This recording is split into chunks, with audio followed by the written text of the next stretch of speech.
Таңертеңгі оянар кезде аузыңызда ащы дәм болады ма? Оң жақ қабырғаңыздың астында ауырлық сезіледі ме? Тамақ ішкен соң іш кебу, жүрек айну болады ма? Егер осылардың кем дегенде екеуі болса, бүгінгі видео тікелей сіз үшін.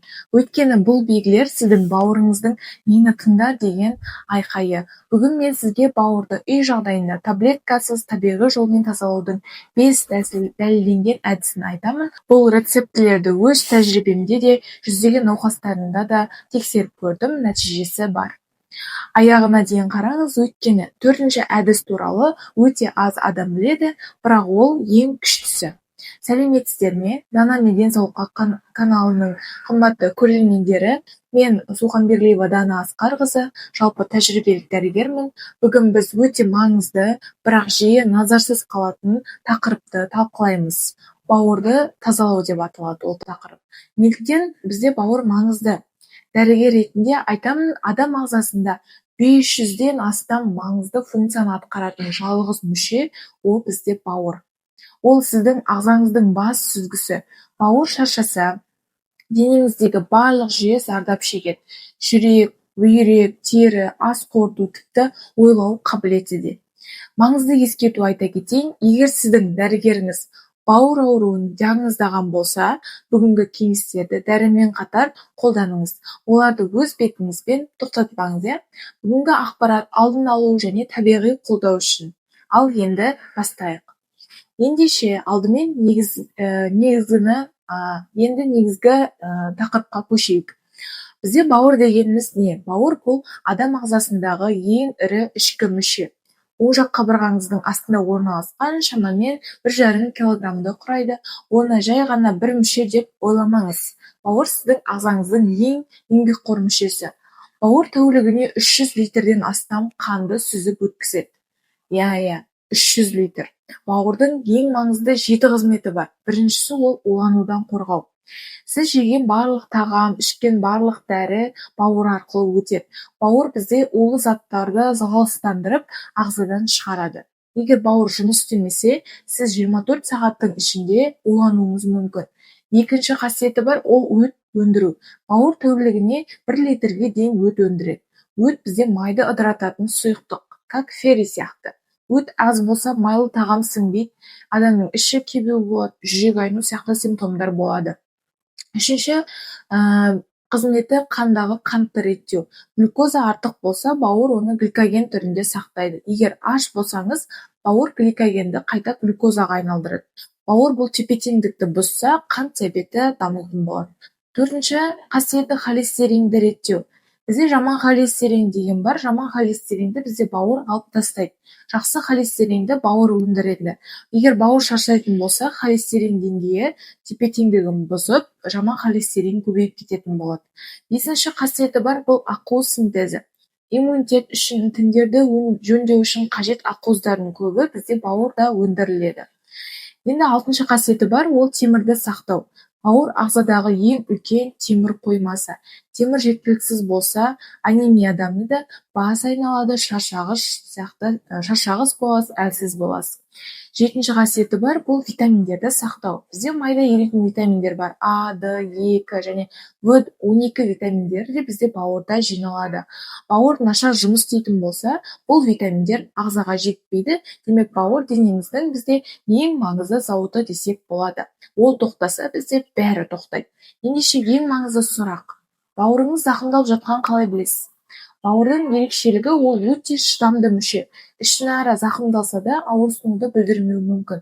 Сондықтан оны біз үнсіз мүше деп атаймыз. Бірақ дене бізге сигналдар береді, тек оларды біз тани білуіміз керек. Бауыр зақымдалғанның негізгі 10 белгісі. Бірінші белгі таңертеңгі ауызға ащы дәмнің келуі. Бұл бауырдың ең классикалық белгісі. Таңертең тұрысымен аузыңызда ащы немесе металл дәмі болса, бауыр немесе өт жолдарының мәселесі болып жатыр деген сөз. Тәжірибемде бұл белгі бауыр ауруының алғашқы сигналы болып жатады. Екінші белгі бар, оң жақ қабырғасының ауырлауы. Өте нақты белгі. Бауыр бұл оң жақ қабырғаның астында орналасады. Ауырлық, тартым, кейде тіпті ауырсыну бауырдың ісінуі немесе шамадан тыс жүктелуін білдіреді. Үшінші белгі бар, тері және көздің сарғаюы. Бұл бауыр ауруының ең айқын белгісі. Тері немесе көздің ағы сарғайса, бұл қанда билирубин жиналып жатқанының белгісі. Билирубин бізде өт пигменті. Бауыр оны өңдей алмаса, қанға сіңеді. Бұл белгіні байқасаңыз, дереу дәрігерге хабарласыңыз. Төртінші белгіміз бұл үнемі шаршау. Жеткілікті ұйықтасаңыз да шаршай беру бауырдың белгісі болуы мүмкін. Бауыр тазалай алмаса, уытты заттар бізде қанда жиналады. Мида шаршағыштық тудырады. Неге ұйықтасам да шаршай берем деп ойласаңыз, жауабы бауырда болуы мүмкін.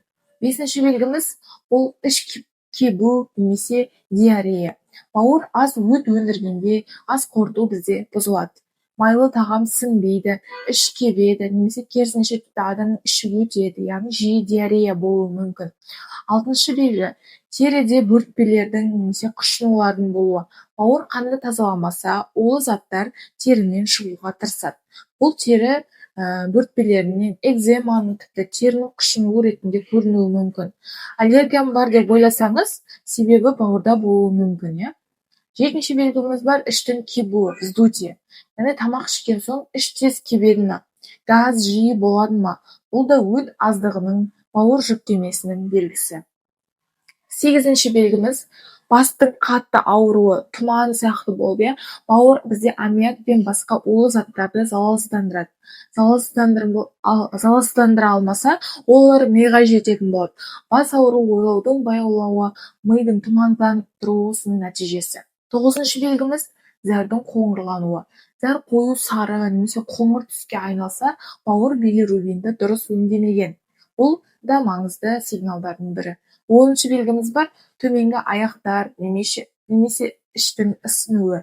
Бауыр ауыр зақымдалғанда қан ақуызы, яғни альбумин деген ақуыз бар, сол азайып кетеді. Осыдан сұйықтық тамырдан шығып, іш қуысына немесе аяқтарға жиналады. Бұл ауыр белгі, бұл кезде дереу дәрігерге қаралу қажет. Матты көрермендер, егер осы белгілердің 3-4 бойыңызда болса, бүгінгі кеңестерді бастаңыз. 5-тен астам болса, міндетті түрде дәрігерге барыңыз. Ендеше, бауырды тазалаудан бұрын оны зақымдайтын нәрселерге тоқталайық. Өйткені бір қолмен тазаласаңыз, екінші қолмен ластасаңыз, нәтиже болмайды. Бауырды жоятын бізде ең үлкен 6 үлкен жолға тоқталайық. Бірінші жауымыз бұл алкоголь. Бұл туралы ашық айтайын, алкоголь бізді бауырдың нөмірі 1-ші жауы. Тіпті аздап ішемін дейтіндер де зақым шегеді. Алкоголь бауырда майлы өзгерістерге, қабынуға, ал уақыт өте циррозға алып келеді. Цирроз бұл бауырдың мүлдем жұмыс істемейтін диагноз. Бұл емдеу мүмкін емес аурулардың қатарында. Екінші жау бақылаусыз дәрілер. Парацетамол, ибупрофен, антибиотиктер. Олардың барлығы бауыр арқылы өтеді. Дозасынан артық немесе ұзақ уақыт ішкенде бізде бауыр зақымданады. Дәрігерсіз дәрі ішпеңіз. Үшінші жауымыз майлы және қуырылған тағамдар. Трансмайлар, фастфуд, чипс, қуырылған ет бауырда май жиналып майлы гепатозға алып келеді. Майлы гепатоз бүгінде ең жиі кездесетін аурулардың бірі. Төртінші жауымыз қант пен тәтті сусындар. Артық қант бауырда майға айналады. Газды тәтті сусындар тіпті аз мөлшерде бауырға зиянды. Тәжірибемде мен көп тәтті сусындар ішемін деп отыратын науқастарым болды. Ал біздегі дүкендегі бүкіл сусындардың 70% таза қант десек болады. 5-ші жау аз су ішу. Бауыр залалсыздандырылған улы заттар ағзадан зәремен шығады. Егер су аз болатын болса, бұл улар қайда барады? Қайта қанға сіңеді. Күніне кем дегенде 1,5-2 литр таза су ішу керек. 6-шы жау стресс. Созылмалы стресс кезінде кортизол гормоны артады. Мен алдыңғы видеоларымда айтып жүргенімдей, кортизол бізде бауырда май жиналуын тездетеді. Неліктен тамақтанбасам да іш шығады деп сұрайды науқастар. Жауабы стресс гормоны. Бауырда біз май сақтайтын қызметке ие. Ал енді бүгінгі видеоның негізгі жүрегіне жетеміз. Бауырды үй жағдайында табиғи жолмен қалай тазалаймыз? Мен сізге 5 ғылыми дәлелденген әдісті айтатын боламын. Бірінші әдіс таңертеңгі детокс сусын. Бұл ең қарапайым, ең арзан, бірақ ең тиімді әдіс. Мен бұны өзімде, науқастарымда қолдандырып жатырмын. Ол үшін не керек? Жылы су. бір стакане 40 градустан артық болмасын, өйткені ыстық су С дәруменін бұзады. Сосын лимон шырыны, жарты лимонның шырыны керек. Лимон бізде бауырда өт өндіруді жеделдетеді, токсиндерді байлайды. Және зімбір. Кішкентай кесімін тіліп алыңыз. 1 сантиметр болады примерно. Зімбір бауырдағы қабынуды азайтады, майды ыдырауды жылдамдатады. Сарымсақ бір тісін езіп қолданасыз. Сарымсақта бізде аллицин бауыр ферменттерін белсендендіреді. Улы заттарды нейтрализациялайды. Бал, шай қасық қант диабеті жоқтарға қолдануға болады. Балдың ферменттері бауырға жүктемені азайтады. Қалай жасайсыз? Барлық ингредиенттерді жылы суға қосыңыз. 5 минут демін алдырыңыз. Таңертең аш қарынға ішіңіз. Тамақ ішпей тұрып, оны ішкен соң 20-30 минут күтіп барып тамақтанасыз. Неліктен таңертең? Өйткені ұйқыда бауыр қалпына келу режимінде жұмыс істейді. Таңертең оны осы детокс сусымен іске қосу бауырдың күнделікті жұмысын 30-40%-ке дейін жақсартады. Тәжірибемде бұл сусынды 4 апта тұрақты ішкен науқастарында ауыздағы ащы дәм жойылды, іш кебу азайды, жалпы жеңілдік сезімі пайда болды. Маңызды ескерту: егер де асқазаныңызда жара бар болса, лимон мен зімбірді азайтыңыз. Асқазан аурулары болса, бұл жерде дәрігермен ақылдасыңыз тікелей. Екінші әдіс бізде сүт тікені, яғни орысша расторопша. Бұл туралы тыңдаушыларым жиі сұрайды. Дәрігер ретінде айтамын, сүт тікені бауыр үшін ең ғылыми дәлелденген өсімдік. Бұл ешкімнің аузынан шыққан халықтық ем ғана емес, оның тиімділігі клиникалық зерттеулерде дәлелденген. Сүт тікенінің негізгі белсенді заты селимарин. Ол бауыр жасушаларын улы заттардан қорғайды, зақымдалған бауыр жасушаларының қалпына келуін жылдамдатады, бауырдағы қабынуды азайтады және майлы гепатозда майдың жиналуын бәсеңдетеді. Қалай қолданасыз? Аптекада немесе дәрілік шөптер дүкенінде сүт тікені ұнтағын немесе капсуласын табасыз. Ұнтағы болса 1 шай қасық ұнтақты 1 стакан жылы суға немесе айранға, кефирге қосып ішіңіз. Күніне 2 рет, таңертең немесе кешке. Капсула болса қорапша нұсқаулығы бойынша әдетте күніне 2 рет тамаққа дейін қолданасыз. Қанша уақыт ішем десеңіз, нәтижені байқау үшін кем дегенде 21 күн тұрақты ішуіңіз керек. 1-2 күн ішіп тастасаңыз, нәтиже болмайды. Осы жерде маңызды ескерту айта кетейін. Сүт тікені кейбір дәрілермен өзара әрекеттесуі мүмкін. Дәрілік препараттар ішіп жатсаңыз, бұл кезде дәрігермен ақылдасып барып ішіңіз. Үшінші әдіс: бауыр тазалайтын тағамдар. Тамақтану өзгерсе, бауыр өзі тазаланады. Бұл ең ұзақ мерзімді, бірақ ең тұрақты нәтиже беретін жол. 10 бауырдың досы тағамдардың ішінде. Бірінші қызылша. Бауырдың ең жақсы досы. Қызылшадағы бетаин бізде бауырдың детоксикация ферменттерін белсендендіреді. Аптасына 3-4 рет пісірілген немесе шикі қызылша жеңіз. Екінші сарымсақ. Аллицин мен селен бар құрамында, бауырды тазалайтын ферменттерді іске қосады.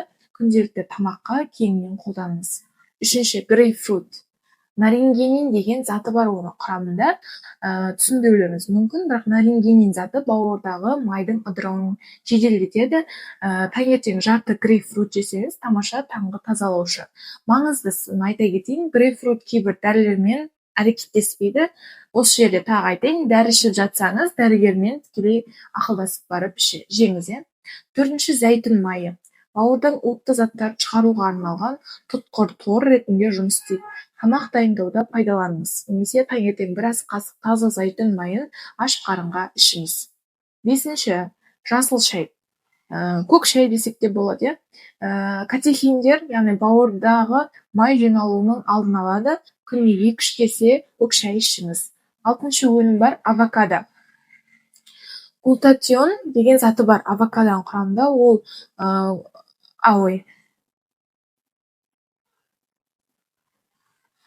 Алтыншы авокадо. Авокадо бізде бауырдағы глутатион деген фермент бар. Глутатионды өндіруді ынталандырады.